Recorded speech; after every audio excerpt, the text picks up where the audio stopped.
Hello, good morning everyone. Ngayon naman ay magluluto ako ng chicken mechado.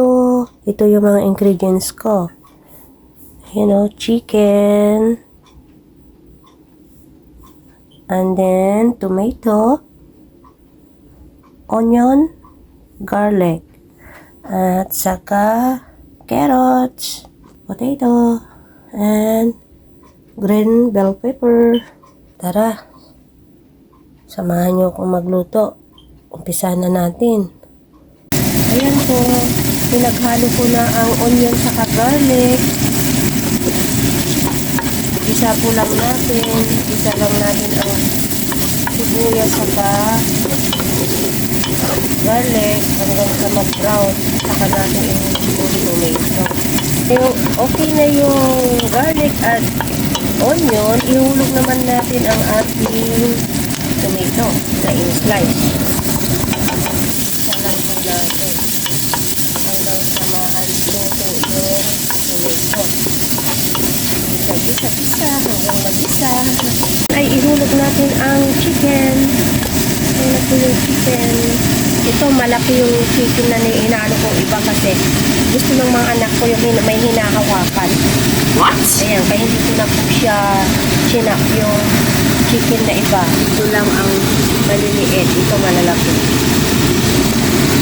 Ayan. Hindi na natin. Ayan po, bali nilagyan ko na siya ng patis. Saka yung yung paminta. Tapos Knorr cube. Nilagyan ko po siya ng Knorr cube. Bali, ang nilagay ko po ay yung liquid siya. Yun. Bali, kompleto na po yan ng ricado. Ayan. Bago ko siya, takpan muna natin para lumabas yung katas ng manok. Bago ko siya lagyan ng water. Saka ko siya ipapakulo. Takpan muna natin. Takpan muna natin. Ngayon ay lagyan natin ng bay leaf. Bay leaf. Tapos lagyan natin ang water.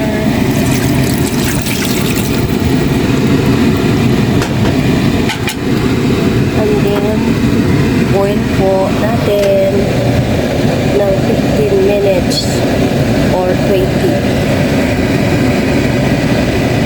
Saka natin ihalo ang tomato sauce bago malambot na yung chicken.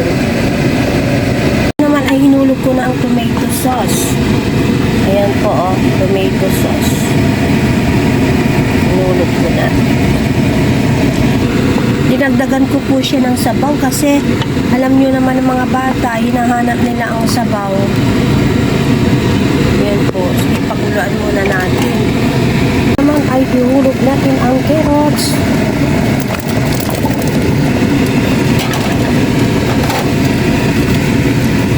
Marami akong nilagay na carrots kasi masarap ang carrots. Tapos ihulog naman natin ang potato. Tapos pakuluan natin. Ayan po, hinulog ko na ang red bell pepper. Tapos pakuluan lang natin. Okay? Takpan natin. Ayan na po ang aking mechado, chicken mechado na niluto ko. Luto na po siya. Ayan, dinagdagan ko po siya ng konting sabaw kasi maghahanap ang mga anak ko ng sabaw. Gusto nila pag nagluluto ako ay may sabaw kaya hindi pwedeng dry ang niluluto ko. Ayan na po, kain na po tayo ng chicken mechado. Ayan na po ang aking chicken mechado. Ayan, luto na po. Ayan. Kain po tayo. Kung may natutunan kayo sa video ito, i-share nyo at follow nyo ako at see you on my next video.